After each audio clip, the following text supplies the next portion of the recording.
Okay, everybody. Thank you and welcome to the Confronting Hegemonic Ideas in Counseling Psychology speaker series. The purpose of the series is to increase awareness of heterodox viewpoints and inconvenient facts and findings that do not conform to hegemonic narratives and dominant perspectives in counseling psychology, in order to promote critical thinking, intellectually rigorous research, and the ability to serve a broader range of counseling and psychotherapy clients. I'm not going to go through all these slides in great detail, but they will be emailed out to those who requested handouts after, during the registration process. But there is research that supports that a series like this is quite important.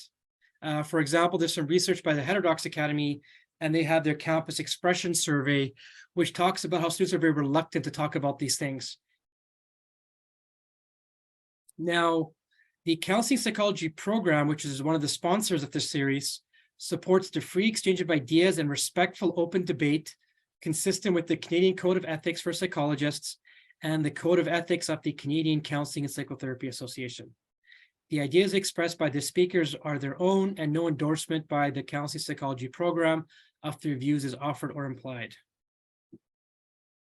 So the speakers are guests of UBC, and it's a great opportunity for us to model intellectual and cultural humility and respectful engagement with speakers who may present heterodox or unconventional scholarly and evidence-based research perspectives. So another research study that supports what we're doing here. Again, I've covered this previously, so you'll get a copy of all the slides at the end. Okay, so we have our second speaker. Our main speaker is set up. I will update the slides there. But I'd like to actually turn it over to our next speaker for the series, Dr. Alexandra, who also goes by Sasha Lysova, who's an associate professor of criminology at Simon Fraser University. And the title of her talk is The Controversy Surrounding Discussions of Male Victims of Intimate Partner Violence. So before I turn it over to her, I will let people know that at the bottom of your screen, there is a button that says Q&A. As we go through the series, if a thought or question or discussion item comes up, I'm going to encourage you to click the Q&A button and type your question up there. And at the end of Dr. Lysova's talk, I will generally take the questions and comments in order of presentation. So please don't directly email me or email Dr. Lysova. Please use a Q&A button. And that way other people can also hear and see the question there. So with that said, I will turn my screen off and turn you over to Dr. Lysova. Great. Thank you so much, Rob. Thank you so much for inviting, and it's a pleasure to be here. So I will be sharing my screen now and see if it works. Can you see well? Yeah? Okay. Yeah, it's all good. That's good. Thank you so much again. So it's a pleasure to be at this talk.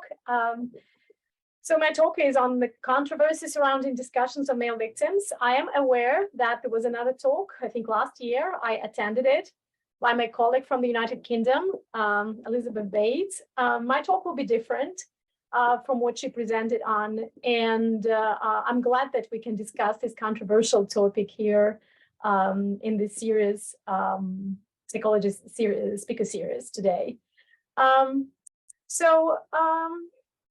Okay, so first of all, I am a member of the Heterodox Academy. So about 2 years ago, I started to look for the organizations and societies that would encourage viewpoint diversity and open exchange of ideas. I found Heterodox Academy and joined it. It's a great thing that I did it. I like it. I like to read about the publications that in the studies that they do.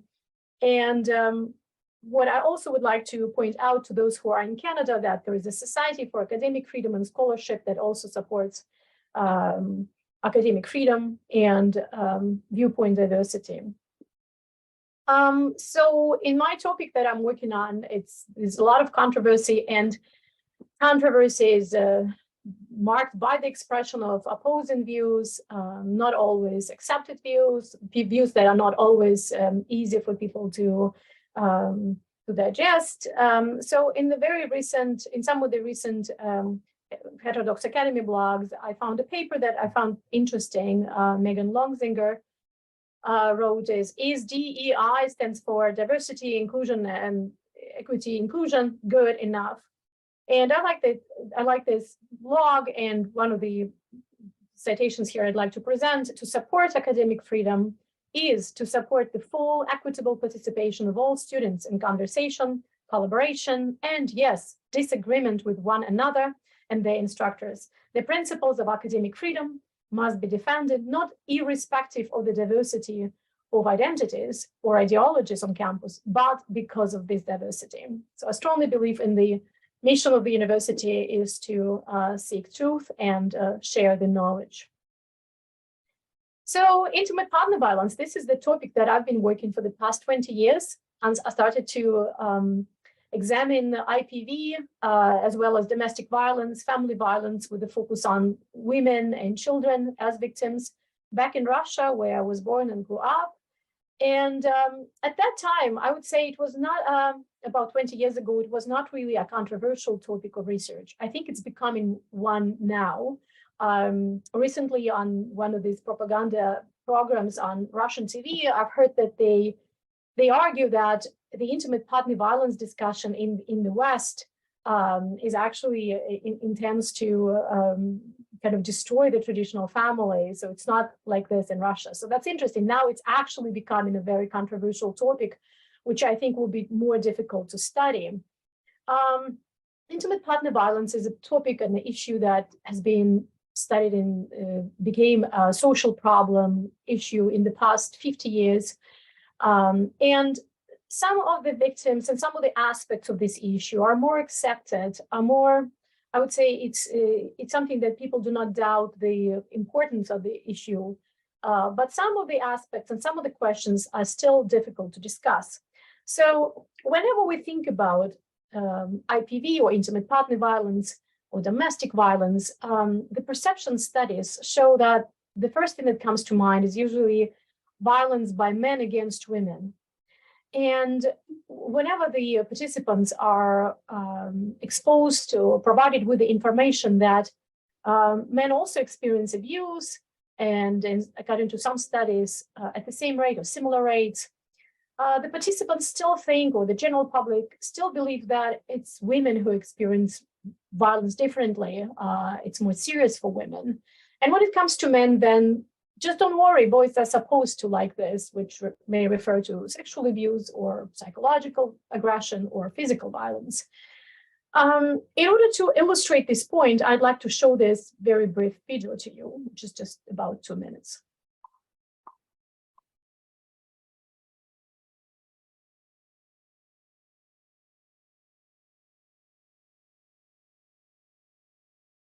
I was sexually abused when I was about 8 by an older male cousin. I've been sexually assaulted on 4 different occasions. I was 6 years old the first time that I was molested. A neighbor named Hank took me into his house. And at first it was hugging, and then his hands traveled. And when I tried to push him away, he beat me. And then he raped me. And I was haunted by the fact that this happened in a little girl's bedroom. For a long time, I blamed myself. I was just angry because I'd go to school and nobody in school knew what was going on. When I tried to tell my mom, she kicked me out of the house and laughed at me and told me I would never deserve anything better. It became something that lasted until I was 17 years old. I remember after it happened and after he left, sitting on a bed for a while, torn up and saying, I am never going to tell another living person about this. I went and got my friends and I drove them home. Thank you for reading that, Katrina. Thanks. Now, if you had the chance, how would you respond to this person's story? Just feel like, or just like hug her. And just let her know it's not her fault. You were a little girl. It's not your fault, honey. you actually have the chance to meet that person because they're here today. This is James Metters. This is Mark Godoy Jr. This is Isaac Andrade. This is Walter Castaneda. This is Glenn Hall. He served in the Army for 30 years, retiring as Command Sergeant Major. And what you just read is his story. What you just read was his story. Oh my God. How do you do? Good. I am. Oh, good.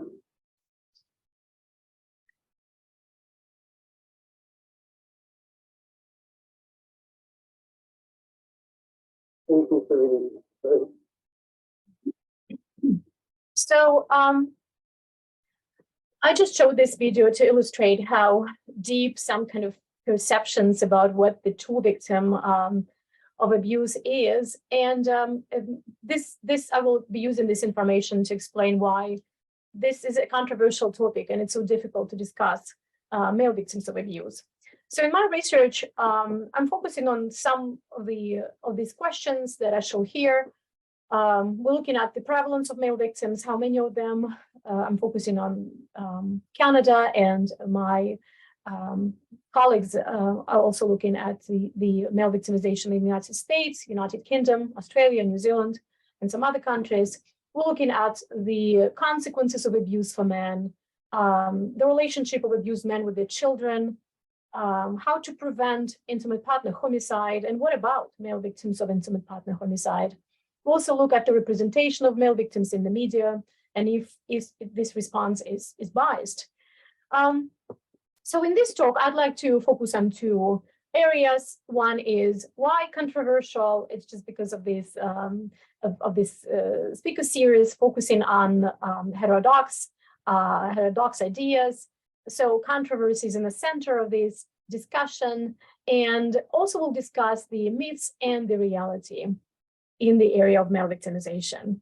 So when I think about the sources of controversy, I'm actually thinking that I can even use this kind of ecological model that is used to explain violence. There are more societal, community level layers of reality factors, and there are individual and relationship level factors that can explain why it is so difficult to talk about male victimization. So first is more about the societal level factors. And the source of controversy, which I think is the most important one, is the main paradigm or the main framework that the mainstream framework that was used to study intimate partner violence from the 60s, end of 60s, 1970s. It's a violence against women perspective. So again, the intimate partner violence was considered to be a behavior that did not warrant any criminal justice system response or any societal response for a long time until the mid-20th century. And thanks to the feminist advocates, feminist researchers within the second wave of feminism, this is where this movement started to develop to protect the rights of women against violence. And the feminist perspectives are the foundation of this approach. Feminist perspectives, also sometimes known as gender-based perspectives or gender paradigm or patriarchal paradigm. So interesting that within this paradigm, within this framework, women who hurt intimate partners, particularly who killed their intimate partners, male intimate partners, were considered as victims of the man's abuse in the first place. So based on the title of work of Angela Brown, you can see when battered women kill. And when it comes to addressing or preventing intimate partner violence, the answer usually was what it is shown here on Dobush and Dobush's title of their book, Change in Violent Men. Focus was on change in men who are violent.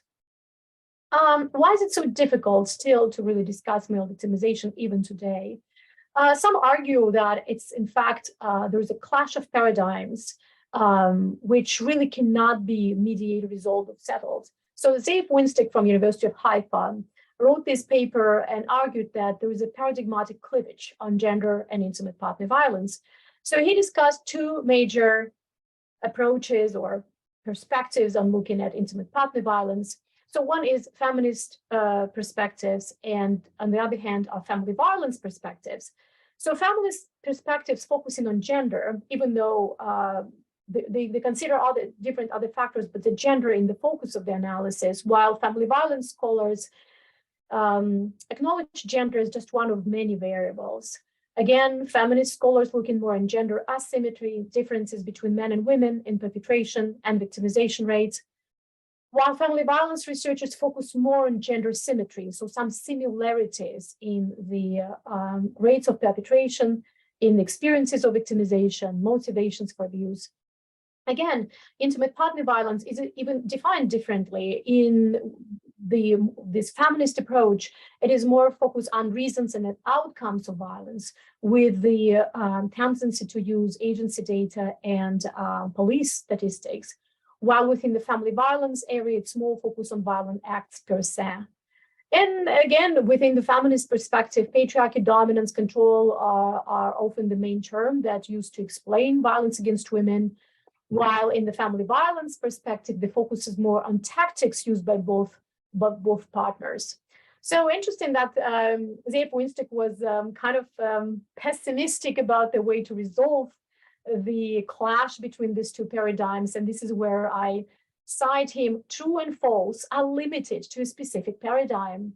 The controversy stems from differing and competing paradigmatic outlooks that disagree over the identification, definition, and understanding of intimate partner violence. As such, the controversy cannot be mediated, resolved, or settled.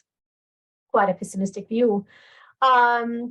Then interesting that Mary Strauss, professor from New Hampshire University, who was the founding father, I would say, of the family violence perspective, even outlined some of the methods that were used by the other side to suppress information on symmetry in partner violence. In the reading materials that I prepared for this lecture, you can find two papers authored by Mary Strauss, 2007 and 2010, when he discusses some of these methods. I will briefly discuss them here. So method one, suppress evidence. So there is this tendency to publish only the data on male perpetration and female victims, rather than presenting data on both male and female perpetration and victimization. Method two, avoid obtaining data inconsistent with the patriarchal dominance theory. So in the first place, even not asking men about the experiences of victimization and avoiding asking women about the experiences about the perpetration of abuse.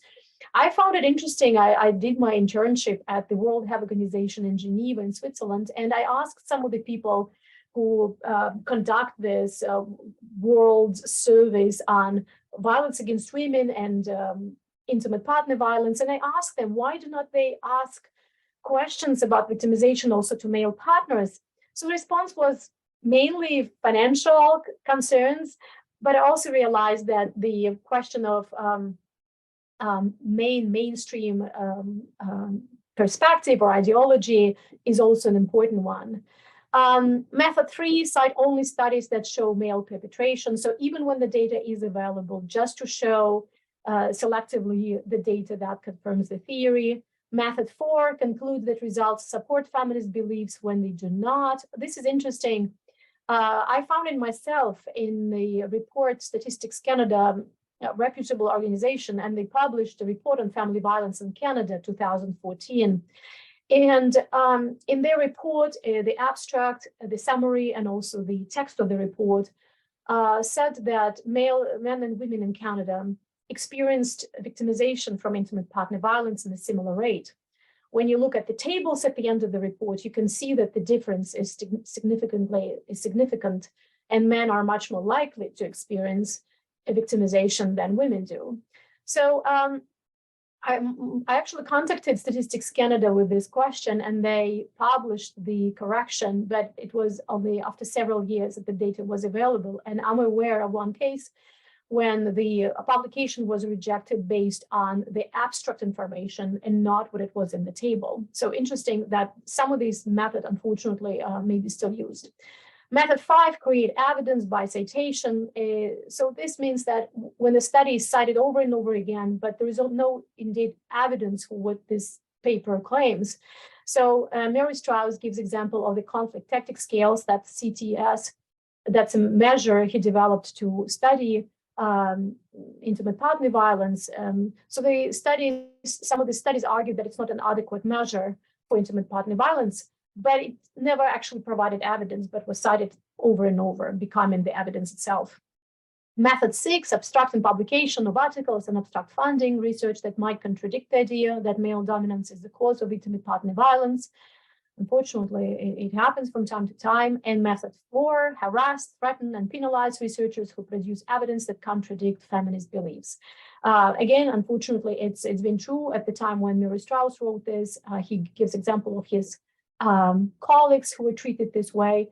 And I think part of the what happens today is that the researchers tend to go to the conferences where they do not meet any resistance. And so feminist researchers tend to go to some type of conferences with their colleagues and publish in certain journals that share this view. And the family violence researchers go to other conferences. Again, it's not the best strategy for actually achieving and getting truth, but that's what people seem to use to reduce the potential repercussions. It looks like there was an attempt to resolve this controversy, and it was a typology proposed by Michael Johnson in the 90s. Typology of intimate partner violence with 4 types in it, but 2 are more important and very often cited. So situational couple violence and intimate terrorism. So Michael Johnson argued that feminist researchers, those who argue that the violence against women is the most important type of abuse, they actually look mostly at the agency data and police statistics, and that is why what they capture in their studies is intimate terrorism, the most severe form of abuse, where usually it's often one-sided abuse, and it's not only violence which is severe, but it's also controlling, coercive control is a part of this relationship. While situational couple violence is what the family violence researchers find in their research, because they mostly use population surveys, and they get this more milder form of violence, often bidirectional, and controlling motive is just not dominant, but it may be part of this. So again, some and many in the intimate partner violence literature consider it as a good way out of the paradigmatic clash. But some argue that it's not the best approach, because even within this typology, Michael Johnson and some of his colleagues argued that intimate terrorism is primarily experienced by women only and not by men. And those of us who actually study men find that it's not true. We see that many men also experience intimate terrorism, which means that some of these women are intimate terrorists, and we need actually to empirically check this typology. So that was source of controversy number 1, and number 2 is that men just do not meet the threshold for this perfect victim. In criminology, the perfect victim is the one that is vulnerable and weak, and somebody we want to take care of and protect. And men just do not fit this idea, this image of the perfect victim. When we look at the case, defamation case of Johnny Depp and Amber Heard, we can see that it was very difficult for Johnny Depp to really come across and to establish or show himself as a victim, because many people protested as a powerful man, rich man, and as a man. They would argue he would hardly become a victim. It's good that he had a recording that would record what Amber Heard said and how she threatened him. But again, it just illustrated how men just do not fit that image, and which is why many people in general public and professionals keep some kind of stereotypes about what the real victim is. And very much related to this, the source of controversy number 3 is gender stereotypes. Men just are not often seen as victims, because this contradicts the expectations of the tradition about the traditional masculinity. So in the past, Susan Stamets described this example of Charivari, when abused men would not be treated well. They would be humiliated and further embarrassed and laughed at, like in this case, when they put on the donkey and put through the streets of the city. Men just do not fit, the real men, traditional men just are not victims. And it's not only what the public hold these views, but it also men themselves.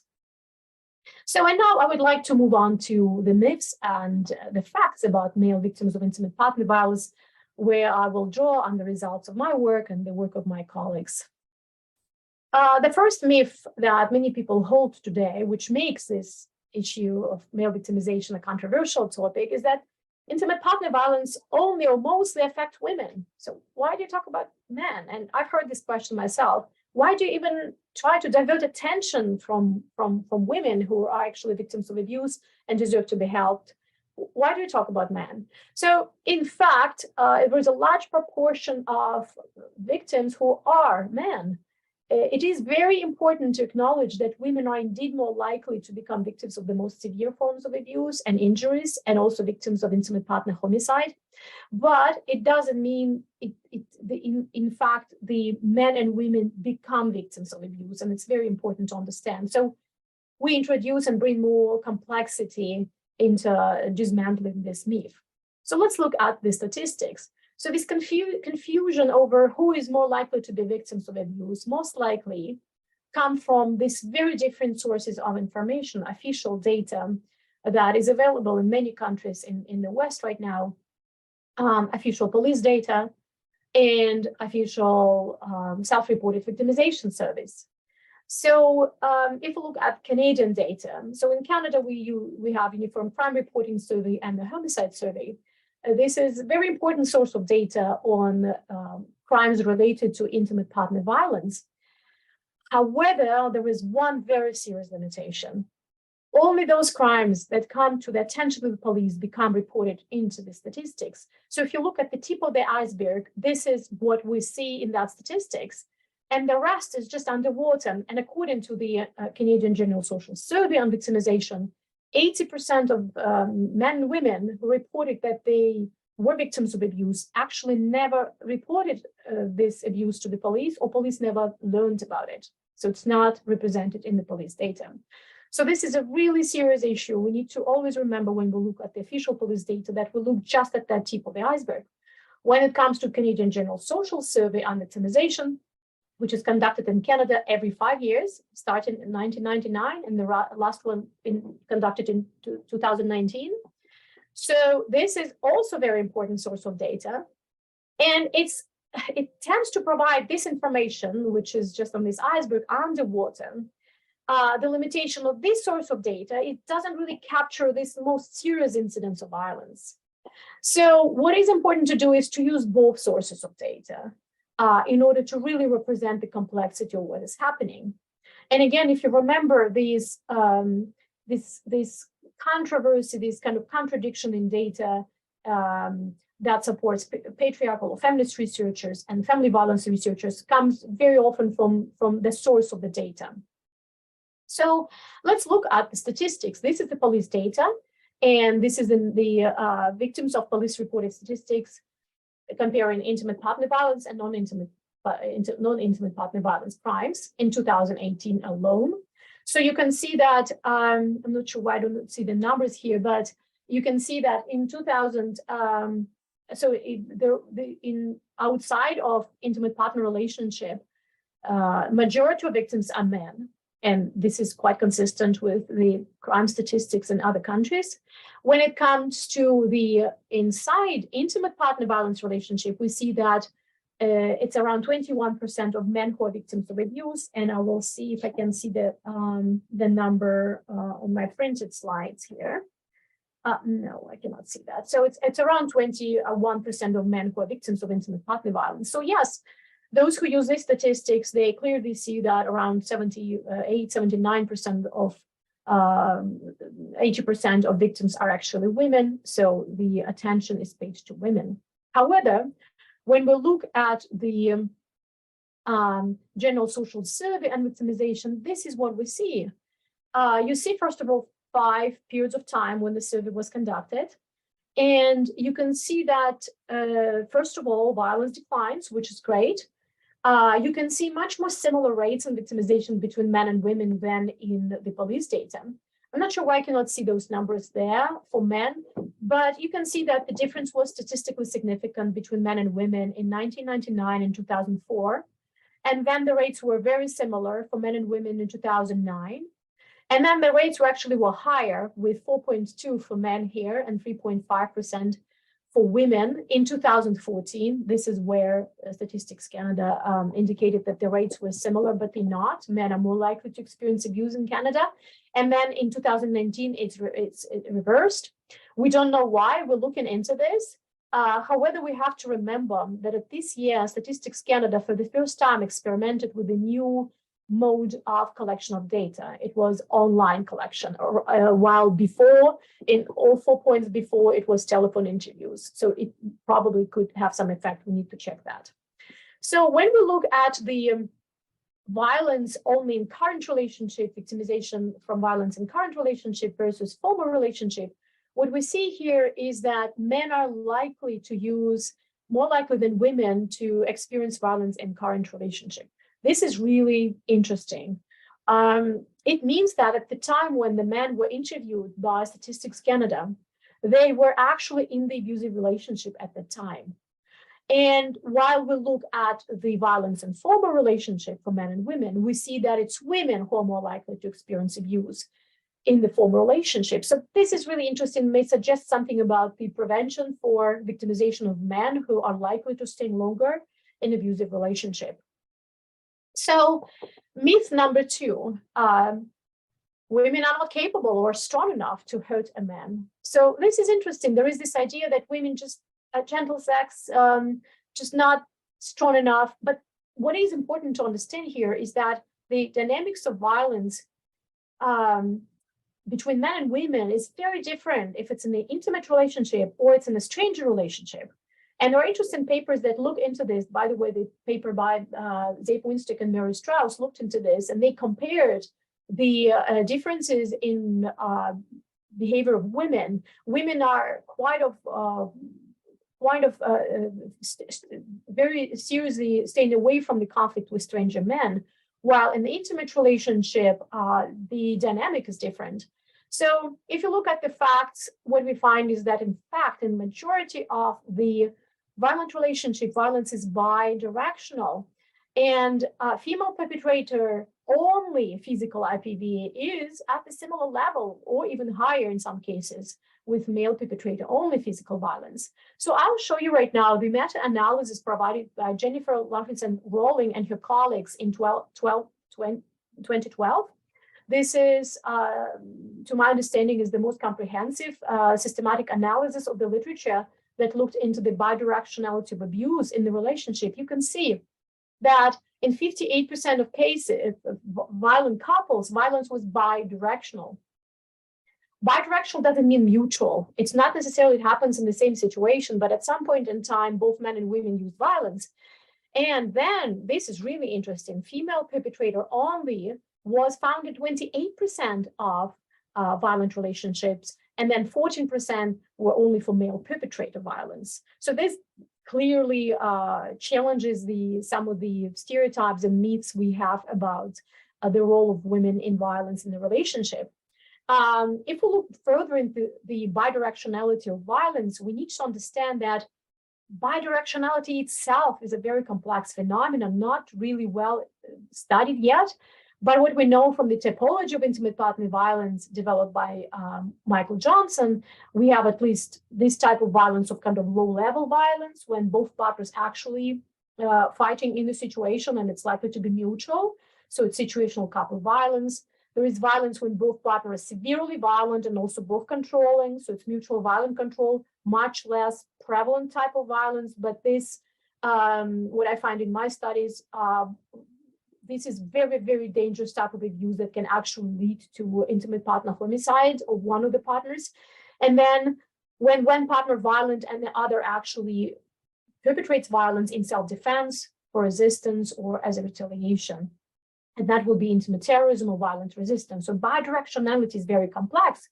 And I'll give you an example of the more recent study by Julia Babcock and her colleagues in 2019, when they looked at the different subtypes of mutual violence in the context of particularly self-defense. What we see here, that male-only and female-only violence is nearly equally represented in that study at 15% each. But then let's look at this big circle in the middle. So this is all mutual violence at about 70%, and only 25% of these 70% are actually mutual violence. And then two other types are actually self-defense. So there is one clear perpetrator and one a victim. And in 40% of these cases, inside mutual violence, it's female self-defense, and at 35%, it's male self-defense. Again, very interesting and important data, suggestion that men can perpetrate violence in self-defense and perpetrate violence in self-defense, and there are female-only violence when victims do not protect themselves. So the next myth that is important to understand, and it makes it difficult to discuss male victims, particularly because these myths are quite prevalent in the society, is that men are just not hurt by abuse. They don't experience abuse in the same way as women.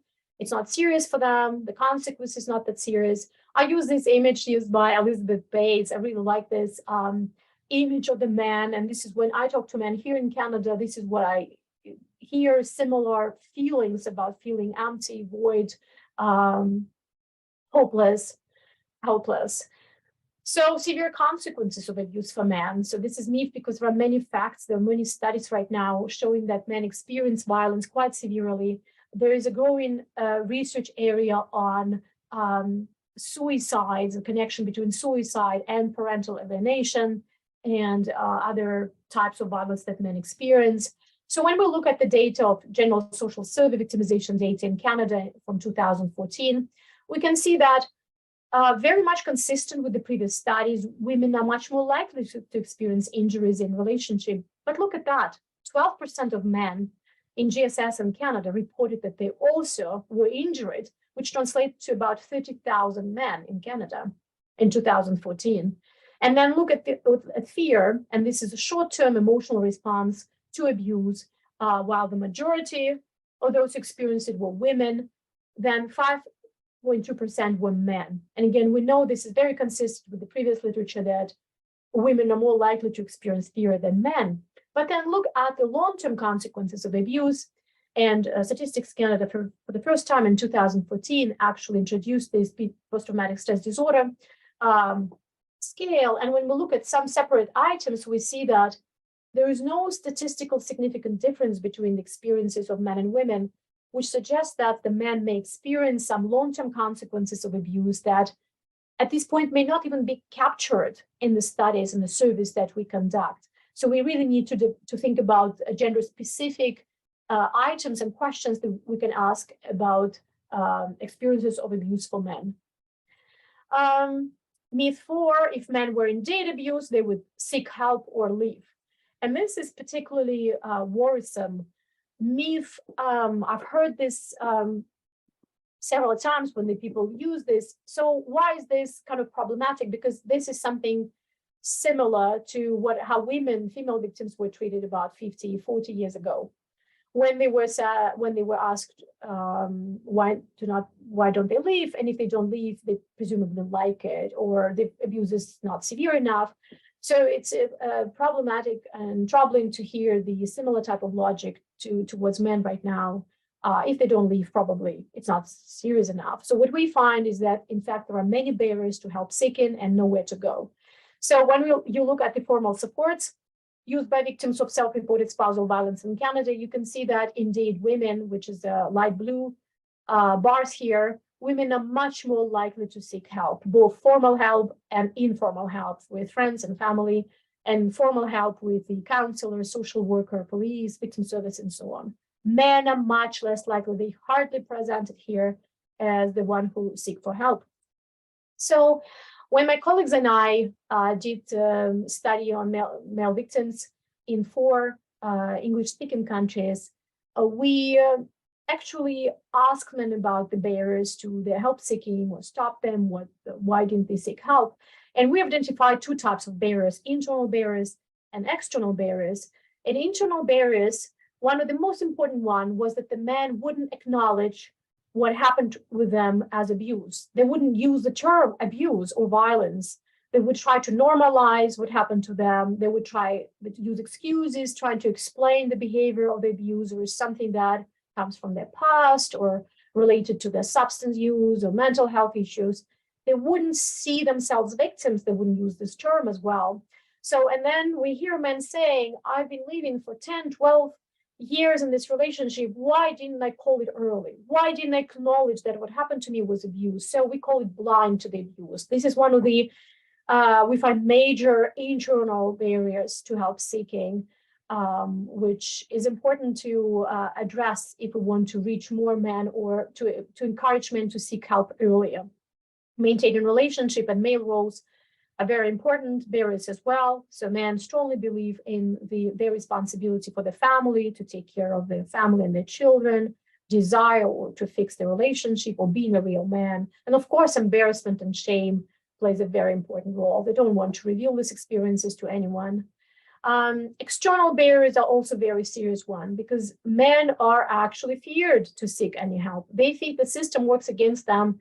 And whenever they contact professionals, officials, they will be actually treated more negatively, and it will have some repercussions on their lives. So personal self-preservation, it's expensive, they're afraid to be arrested, and simply nowhere to go. Men told us that they looked for, and they Googled some of the services, they tried to call some numbers, and people in the shelters, on the telephones, on the hotlines are just not ready to talk to them. And they would say, sorry, I don't know what to tell you. And now I'd like to mention some of the newly discovered or gender-specific forms of intimate partner violence involving male victims. What about the children who live with men in this abusive relationship? We just recently, about a month ago, published a paper on this. And I will briefly report to you the results of our work. Also, legal and administrative abuse, a very important form of abuse, seem to be more gender specific for men, although women also become victims of this type of abuse, and intimate partner homicide. I will share with you some of the results on what we're actually looking at. So children and male victims, we didn't ask men in our study, international study, of men in 4 English-speaking countries about the experiences with children. They just told us how important this problem was for them, how much it bothered them that the children were present during the abuse or used as a weapon. So these are some of the themes that we've found. So abuse in front of children, for example, Rob said, the kids are really the Achilles heel. I never felt that she was able to penetrate my armor until the kid came along. And she was able to embarrass me, humiliate me in front of my own child. And that was when I really began to suffer. And then some men reported that the children were used as weapons, like Peter. She has just denied all contact with the children on a whim, just using them as weapons. I can see them on Father's Day, talk to them on the phone, you name it. Parental alienation is proposed as a new form of family violence, something that right now is a very controversial topic, by the way, within the family violence literature. So Kevin, she took her and we separated with false claims of domestic violence. So parental alienation very often come hand in hand with the false accusations of abuse. Gendered enterprise or the criminal justice system make everything that she had accused me of doing for the criminal court that I was acquitted of, she admitted to doing to me herself. I still couldn't actually go back to my house and see my children. So men strongly believe that the system was set up against them and it wouldn't help them. Cold shoulder to male victims. Damien, I tried to get some help for the children because she was severely abusing the children. And the police just don't believe me. They couldn't care less what I said. And last several themes, men tolerating abuse for the sake of children. This is what we found interesting.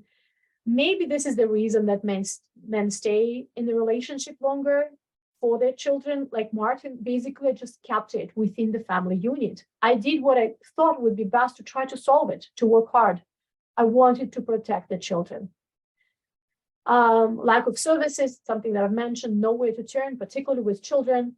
There was a point where I was witnessing my children being physically abused by the mother, and there was nowhere for me to go. There is not a shelter for an abused man and his children anywhere in the country. So good news that in Canada, the first shelter for male victims was opened 2 years ago in Toronto. And hopelessness and helplessness, this is how men feel about help seeking when the children are involved. If you have children, you can't escape. So, and illegal administrative abuse, several words about this important issue, quite a new form of abuse recently discovered, but particularly in relation to male victims. So legal and administrative abuse, a form of abuse when one partner uses the criminal justice system, legal system, to hurt a partner, another partner. So the largest study today was conducted in the United States, a YouGov survey in 2020. This is a representative sample was used in the survey. So they found that about 8% of Americans, which translates to 20 million people, reported being falsely accused of domestic violence, child abuse, or other forms of abuse. Interesting that there were twice more men than women. And in 62% of cases, the false accusers were actually women. And in about a third of these cases, the false accusation was made in the context of a child custody dispute in 27% of cases. Domestic homicide or intimate partner homicide.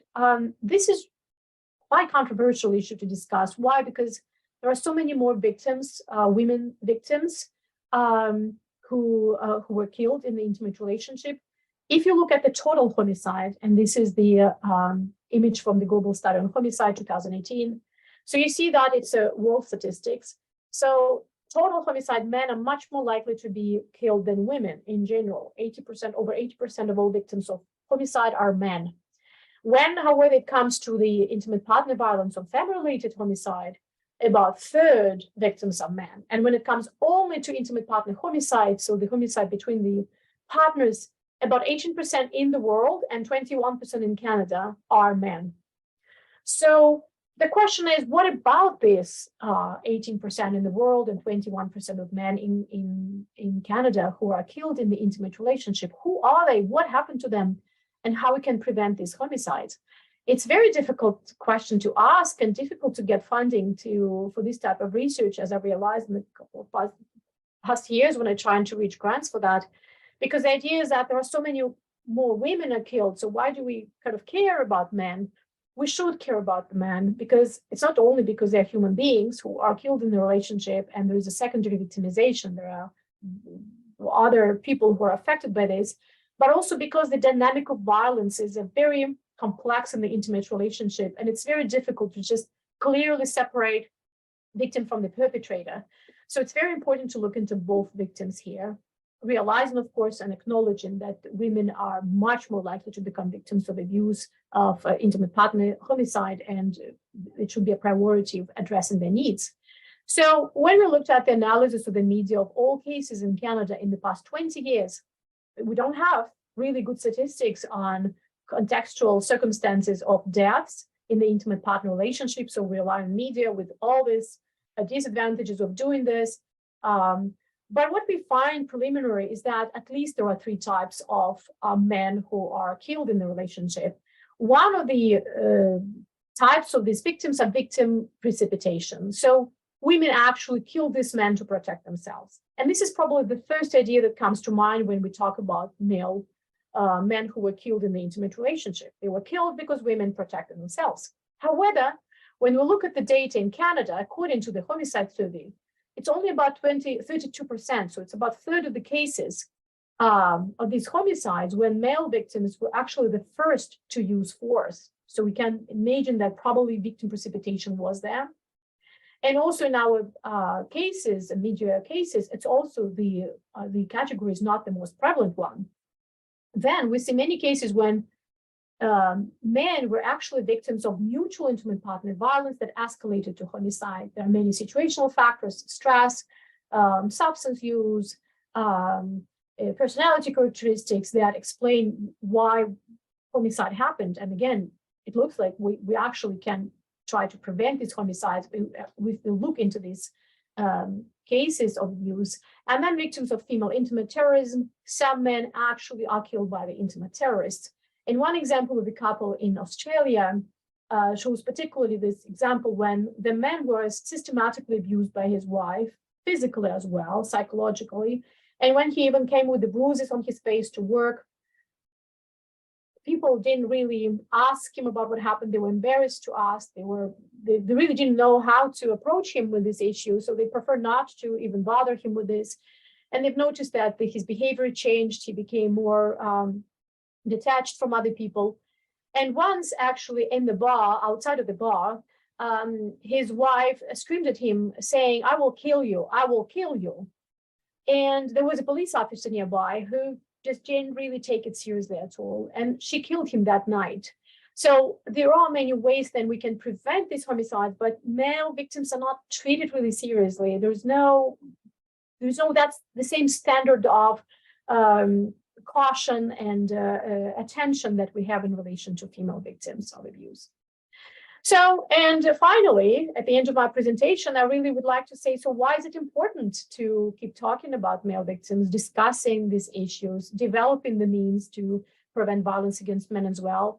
It's just because it's really important to treat men fairly, because it's also very helpful, not only for men and saves lives of men and their families and the children involved, but also important for women, so beneficial for women. So by intervening in cases of bidirectional violence, it actually saves women's lives as well, because the research consistently shows that the strongest predictor of violence by a partner is violence by the other partner, right? So when women are perpetrating violence, they're considered to be feminine, not serious, just slapping the partner, throwing things at him, screaming at him, humiliating. It is something serious because it can start that dynamic, the violent dynamic that is hard to predict what the end of this will be. Denise LaRocque in Statistics Quebec said this: the fact that men are less likely to confide in a family member or friend, to report the situation to the police, or seek assistance from a support organization, in the few instances in which such help is available, constitute an additional factor of vulnerability and, if the violence is recurring, increase the risk of their resorting to physical violence as well. Absolutely. If it goes untreated, the escalation of violence is a possibility. So what is also interesting, it's important for women to help men. It's, as the gender-based violence researcher mentioned, just because women can also be violent, and it's important to pay attention to this. The inattention to women's violence, either in mutually violent relationships or unidirectionally violent relationships, keeps women vulnerable in the current relationship as they fail to seek help and minimize their partner's behavior, in part because of their own violence, and keeps them at risk for finding themselves again and again in new abusive relationships. And finally, it is very important for children to help men. Harm to children is very important. We know that when children witness abuse, become victims of abuse. We know that in the United States, about up to 1/4 of the youth in the United States actually were exposed to intimate partner violence. We know that the majority of children, according to the men victims report, were exposed to mother-to-father psychological and physical abuse. We know that the men tend to stay longer in abusive relationship to protect children, and it means that children are more exposed to violence, and severe long-term consequences are very, very severe for children. And of course, intergenerational transmission of violence is a very important factor to consider. We need to break this cycle of violence. If we want to break this cycle of violence, it's important to stop violence, regardless of the gender, who is the perpetrator. If it's a woman, if it's a man, it's important to stop that violence. How to help men and families. So first of all, it's very important that, again, I would like to thank this series for giving an opportunity to discuss these controversial topics. How to help men and families. It's important to study and discuss controversial topics like this one. And thanks to the brave researchers, policymakers, politicians who discuss these issues, there is actually a positive change that I will talk in the next slide. Early education is very important to educate young men and women to build healthy relationship, to prepare them for that, for that life, not to assume that the relationship, that's something that people just learn naturally, it just happens to them. It's very important to train the professionals. We just talked about the biases and stereotypes that many of the people in the general public hold against male victims. The professionals are also not kind of also subjected to this. So gender inclusive, explicitly challenging existing stereotypes, training is important. It's important to focus on victims regarding of gender, really to live by the principle of inclusivity and diversity. And media representation is important. I think one of the sources of controversy is that people don't really hear any stories about male victims, don't really know, have never really cannot even imagine how it can happen to a big guy in the couple, and that creates all kind of, supports all kind of myths and biases we discussed above. So good news, I'd like to add at the good news. Actually, it's been very difficult to talk about male victims about 20 years ago. It's getting better right now in the past 10 years. And what we see is that there is more outreach about men, for men, more research in the past 10 years. I'm seeing studies of male victims coming from different corners of the world, people looking at male victimization in Asia and Africa. So it's important that people are actually looking into this and trying to understand what role male victimization may play in addressing domestic violence more broadly. So again, this is really something's happening, and hopefully it becomes less controversial, so more people joining the programs and initiate the research on male victims. So, and here I'd like to finish my presentation. Thank you so much for your attention. If you have any questions, we'll be happy to address them. And please stay in touch and contact me if you have any questions. Thank you.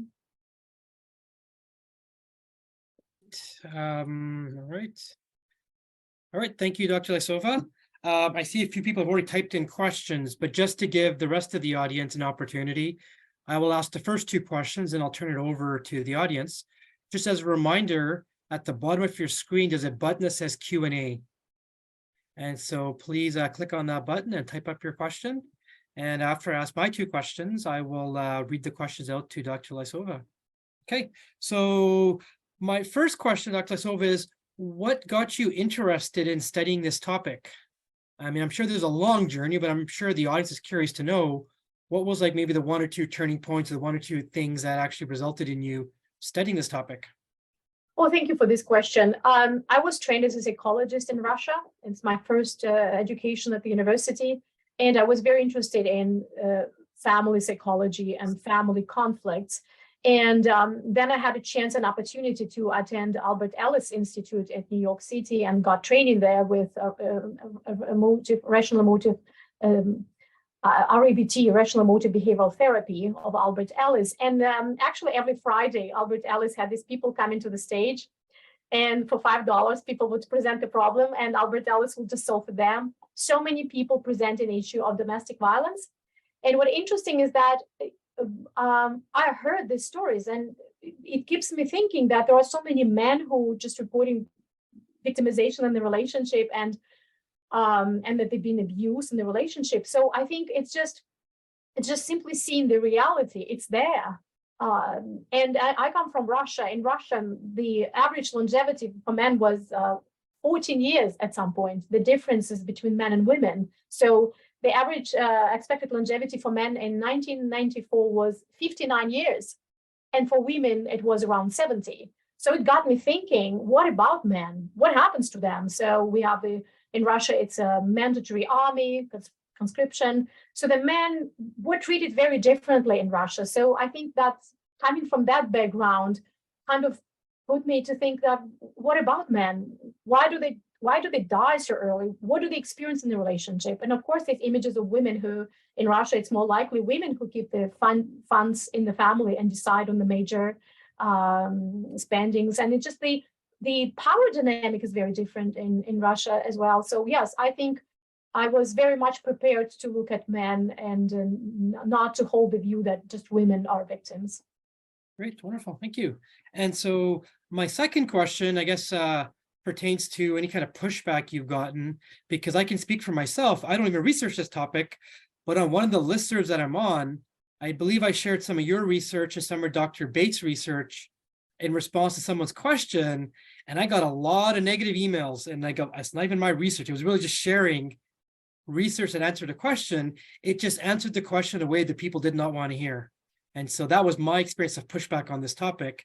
And I can only imagine you've gotten a lot worse than that. And so are you interested in sharing any sort of resistance or pushback or incidents that you've had? Yeah, unfortunately, yes. And it was my first experience when I actually immigrated to Canada in 2010. And I was at the conference 2011. And I came with an idea that in the West, you can discuss ideas openly.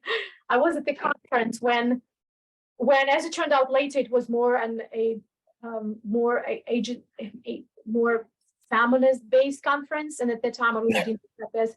So actually, a couple of people shouted at me, and I actually discussed not male victims. I discussed female perpetration of violence, just because I analyzed the stories of women who were imprisoned for all type of crimes, and they revealed about the experiences of abuse. And at that time, that was first negative experience when I actually realized that something is really going on here. And I haven't had these experiences since then, probably because this is what I mentioned in my talk. We just tend to go to the conferences when we know we are more accepted. And again, it's not good for science. It's not good for research because it's a clash of ideas. Is when we actually discuss things with each other, not just go in separate pathways. Negative things, it's only publications. It's a double standard. We see that. For example, I can give you one example. When editors asked us, how are we certain that the male victims told us the truth? How do you make sure that they actually reveal the stories? How do we check them, verify the stories? So we cannot, sorry, we cannot imagine this type of question towards female victims of abuse. That's it, thanks. Great, thank you for the question. Okay, well, let's get to some audience questions here. Dr. Lysova, the first question is from Sophie. The question says, or the comment is, excellent presentation. Can you speak to research that has examined these issues from the intersection of race and male gender? I am particularly interested in your comments on new types of abuse and female perpetrators' weaponization of the CGS to hurt male partners and the implications of this from a racism lens. So it's a long question. I'll read it over one more time for you. Can you speak to research that has examined these issues from the intersections of race and male gender? I am particularly interested in your comments on new types of abuse and female perpetrators' weaponization of the CJS to hurt male partners and the implications of this from a racism lens. Yes, thank you so much for this question. You're right, it looks like it's a double victimization for men from racial minorities. And I see there are more work on men, indigenous men and Black men and immigrant men who experiencing violence, and it's even harder for them, in addition to all the barriers that white men experience, the men with the ethnic minority, racial minority men experience even more of this. And this is what we see in the publications. A very important question. It's something that it is important for us to look at. It's just like a double victimization for them, more issues. And we see the same type of kind of layered, I wouldn't say discrimination, but this kind of differential treatment of people in gender identity who are just not cis individuals who are coming in, who, in addition to all the risk factors that we have discussed here, have all the specific risk factors and additional barriers in the criminal justice system. So yes, I agree with you. It's a very big topic. But again, I'm glad to see more papers recently on looking at the experiences of these specific groups. Great, thank you. Okay, next question here is from Ed. Fascinating talk. You discussed some global statistics and some Canada or US specific statistics about differential rates of IPV by perpetrator sex. I wonder, is there evidence that these differential rates are roughly consistent across different countries or cultures? For example, are these differential stats similar in Canada versus Sweden or Brazil or Iran? Is there evidence of cultural differences? So I'll repeat it again. It's a long question. You discussed some global statistics and some Canada or US specific statistics about differential rates of IPV by perpetrator sex. I wonder, is there evidence that these differential rates are roughly consistent across different countries or cultures? For example, are these differential stats similar in Canada versus Sweden or Brazil or Iran? Is there evidence of cultural differences? Very good question. I like to look at the international differences, cross-cultural differences in that. So what I can say is that there are several studies that look at these differences. So one is where I was a part, it's called International Dating Violence Study. So I represented Russia in there, but it's 32 countries involved in that work.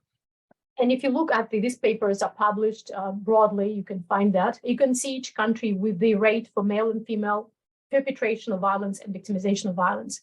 We see that it's very consistently, very similar, right? And there are differences though. We know, for example, what I remember is that in Iran, there was female victimization was very high and much higher than victimization of men, for example. So we do see some specific cultural context.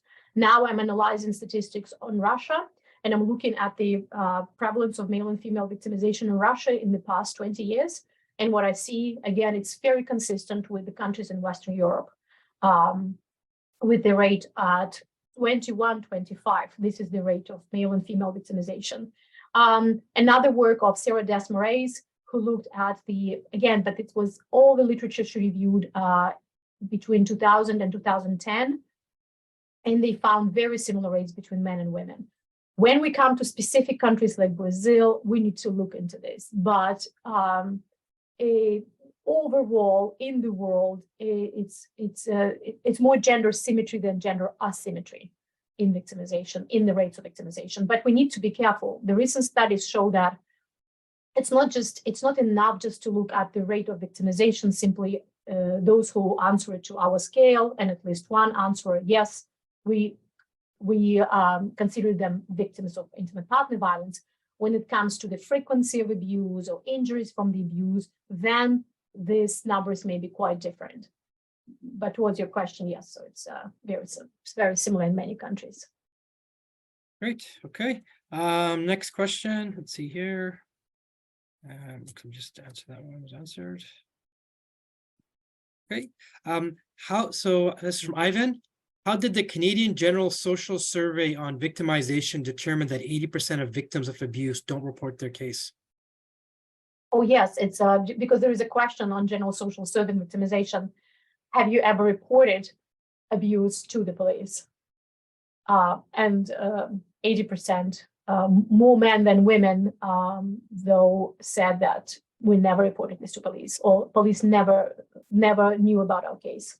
This is how we know that that the issue is underreported to the police. Great. Next question from Diana. Has your research looked into what factors during childhood can potentially contribute to male IPV victimization, such as abuse, neglectful parenting, etc.?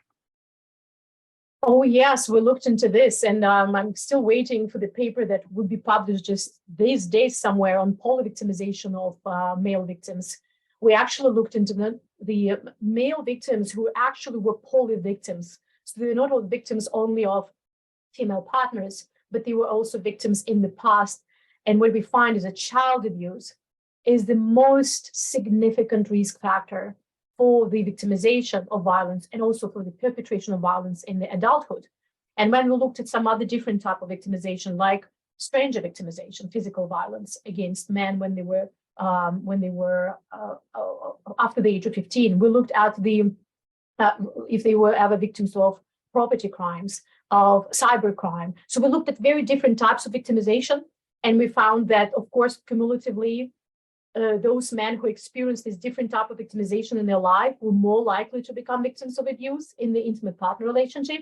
But those who experienced child abuse before the age of 12, and it can be corporal punishment as well, and it's child abuse, no matter who is the parent who abuses the boys, the men, or father or mother, they were more likely to be victims of abuse. Great. Next question from Abigail. Thank you for your presentation. since men are less likely to recognize that what they're experiencing is abuse, what kinds of questions or measures would you recommend to assess victimization? Very good question. Yes, if you ask the question, if you have been a victim, men would not answer this question. They would say, no, I'm not a victim. But I think at this point, what works well, and which is why we see this very much similar rates of victimization between men and women, is because we apply the conflict tactic scales. So whenever scale asks about specific behaviors, rather than when you subjectively ask your respondents to say, have you been a victim of psychological abuse, without really explaining what it means. So yes, very specific behavioral items. For example, have your partner ever slapped you in the face? Or have your partner ever kicked you? So these specific questions allows men, without being considered as considering themselves as victims, basically saying, yes, it happened. And this is how we find this very similar rates. And again, there is a lot of attacks on conflict tactic scales because those who oppose these statistics, they say that asking these questions, you kind of get these responses, but is it what we want to know what actually happened? And if people want to include additional scale, why it happened, what was the motive for abuse, they can always include it in addition to the conflict tactic scales. So I think this is the best measure we have at this point.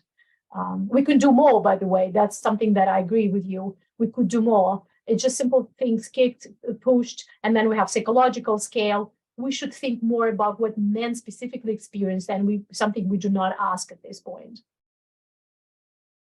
Okay, great. Next question from, I apologize if I mispronounced the name. I think it's Rashba.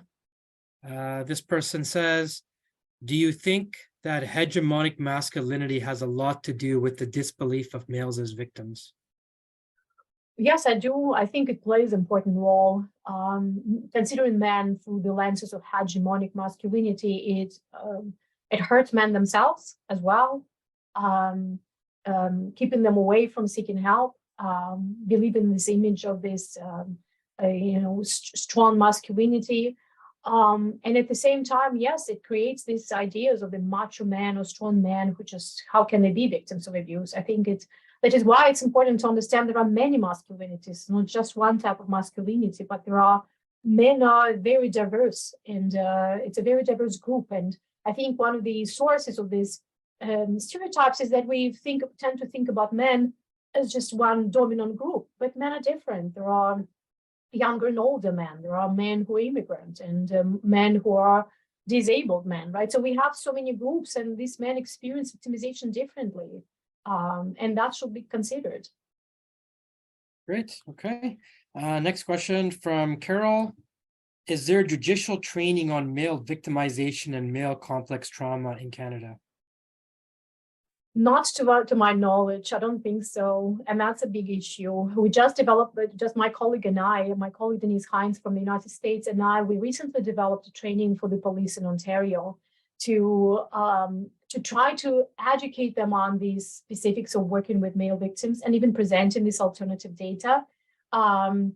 Not to my knowledge, I don't think so. I think this is an issue with the training at this point. It's all based on the feminist mainstream ideas of the predominant victimization of women. And when in the countries with the mandatory laws, mandatory arrest laws or pro-arrest policies, when the police come and then they have to arrest somebody in a situation when there is a risk for a partner, they actually pick the man.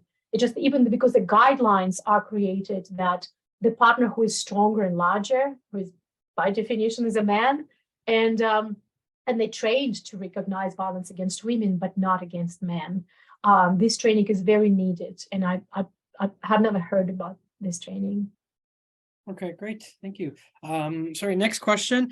Asha has 3 questions, so I'm just going to maybe take 2 of them and then move on to somebody else. But Ashna's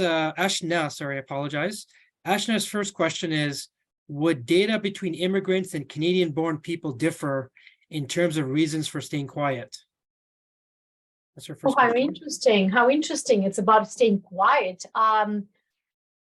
First, I've just looked at the statistics on immigrant men versus non-immigrant men and the victimization. And in Canada, non-immigrant men are much more likely to be abused than immigrant men. That's interesting. That's in a very recent report based on Statistics Canada General Social Survey 2019. So I believe immigration is a risk factor, but it's not. So we need to look into this and understand why is this so. But in terms of the help seeking, the research I know about is coming from women, particularly if it's illegal immigrants or immigrants who, it is a risk factor. People don't want to mess with the system, with the criminal justice system, and they presumably are more likely to be silent and just tolerate the abuse. But again, what I found in that report, in the very recent report, Statistics Canada, is just immigration doesn't seem to be a risk factor for men. Well, great. You've actually answered your second question in the answer to the first question. So then Ashna is going to get all three questions answered, because I'm going to jump to Ashna's third question, which is, would these values differ in minorities and same-sex couples? If the question is if the rates of victimization different or values? That's not really clear. So you can take it as rates of victimization. You can take it for rates of staying quiet, but rates. The question also says, would these values differ in minorities and same-sex couples? So any version of that we should interpret is great. Minorities and same-sex couples. What we know from that is a growing research on violence in same-sex couples. We know that it's higher. The prevalence is higher than in heterosexual couples. And additional barriers is the outing the partner is using the criminal justice system against them. The potential stereotypes and biases are there. So yes, it looks like, but we need more studies to understand if it's in all context, in which context, if it's in Canada. But at the theoretical level, we do think there are risk factors related to the minorities and same-sex couples and immigrants. We do think it's an additional risk factors for revealing about experiences of victimization. Okay, great. Next question from Ivan. What might be some negative consequences for men trying to seek help for abuse? The men told us themselves what are the potential negative consequences. First of all, they very much afraid to be arrested for abuse. They think the system is just, somebody will report them and the partner will always, their female partner will always be treated differently, and they will lose their children, they'll lose their house. Men told us about how expensive it is to go to the, to have all these legal expenses, and nobody cares about that. So I think they are afraid that the system is just not designed for them, and they think it's unfair. So I think this is fear number one. And what they do, the men also, they know about the stories of other men. And whenever they hear these stories, they think, oh my God, I'm not doing anything about it. So this is number one. And number two is mostly, it's like in any psychotherapy for the clients to decide to go to psychotherapy. It's a long process, as far as I remember from my training. At least in REBT, I remember they told us about the statistics that it takes about a year for the client actually to decide and go. It's a first step. So for men, I just imagine it takes a long time for them, and some of them just leave in silence. They never reveal the experiences because they cannot acknowledge them to themselves. And if they acknowledge to other people, they think people will treat them differently. So what exactly they're worried about is that people will just laugh at them. The friends will turn away from them. The family members, they say, what kind of man are you? So they're afraid of this, even though it's not necessarily the type of reaction they get. Actually, some men told us that they actually told their mothers and their sisters, and they were very, very accepting them. They're very friendly. They actually very much cared about the men, and they wanted to help. So all these fears that people will not accept me, they will reject me, sometimes they're unfounded. Okay, great. And I apologize that we're not going to get to all the questions. So I really appreciate that people have been engaged and that there's lots of questions coming this way. So I think we have time for one more question. And so I'm going to choose one that I'm really interested in hearing about. So I will pick this question here. Are there any big five personality characteristics, e.g. dark triad, which are more prevalent amongst individuals who suffer or engage in bidirectional intimate partner violence. So again, are there any big 5 personality characteristics, or any personality characteristics I'm curious about, which are more prevalent amongst individuals who suffer or engage in bidirectional intimate partner violence? Wow, that's a difficult question. I'm afraid I will not be able to answer this one. Why? First, bidirectional violence is very different, as I explained in my presentation. There are very different types. What type of bidirectionality are we talking about? Is it just something that many couples experience on a regular basis when they just, throwing things at each other or scream at each other? If it's a bidirectional violence when one partner is an abuser and another is actually responding to abuse, what I know is that in the intimate partner violence literature, 2 personality disorders, personality types are often mentioned: antisocial personality disorder and borderline personality disorder. But these are personality disorders. So about the characteristics, I'm not sure. Okay, great. So again, I'm going to stop the questioning there, and I apologize for those people who had more questions. I want to turn back over to Dr. Lysova, see if you have any last words or comments you'd like to leave the audience with. I would like to thank everybody for coming to this presentation. It's a pleasure to answer your questions, and I just feel sorry that I wasn't able to address all the questions. And if you have still some questions, please email me at alysova@sfu.ca, and I'll be happy to address them. Thank you. Great. And so with that said, I'm going to let people know this talk is part of a series, and we have the next talk in the series, which is Bias, Fairness, and Validity in Graduate Admissions, a Psychometric Perspective. I don't have the abstract here, but I do have it, but maybe I can pull it up. Give me a second here. Maybe I will pull up the abstract so people have an idea of what that talk is about. There we go. So let me stop that share and share this. So the talk is on May 25th. You can take a quick peek at the screen there. And so again, I want to thank Dr. Lysova for attending and presenting to us and stimulating us with some great ideas, and her willingness to take some risks and present on a topic that is a difficult topic to present about. And I imagine there's people who are upset with her presenting on this topic. So I do appreciate your courage and bravery in sort of picking a topic and sticking with it and giving us the opportunity to ask questions. So I'm very thankful for that. For the audience members, remember this is part of a series, and the next talk will be on May 25th. There's a little summary of the abstract there, and I would encourage you to attend the May talk as well. If you've missed the previous talks in the series, we had them last year. We started again in January of this year. They are available on my Dr. Betty's Research, Teaching, and Service Research Lab website. And you're more than welcome to email me if you can't search and find that. And if you're interested in this talk and watching it again, or want to encourage somebody else to watch it, this talk will be posted up on the YouTube channel within about 2 weeks. So by the end of April, I expect to have Dr. Lysova's talk posted there as well. Okay, with that said, thank you again. And thank you to Jessica Ahn, who is the student behind the scenes, who's just making sure everything runs smoothly there. And everybody, I hope you have a wonderful evening. If you're on the West Coast, it's 7 o'clock. If you're on the East Coast, it's, I guess it's 10 o'clock. And if you're abroad, who knows what time it is? Because I think we had some people register from the UK, which I think started at 12 a.m. or 12:30 a.m. there. So wherever you are, have a wonderful evening, have a wonderful morning. And I hope to see you all again at the talk, next month's talk. All right, bye-bye.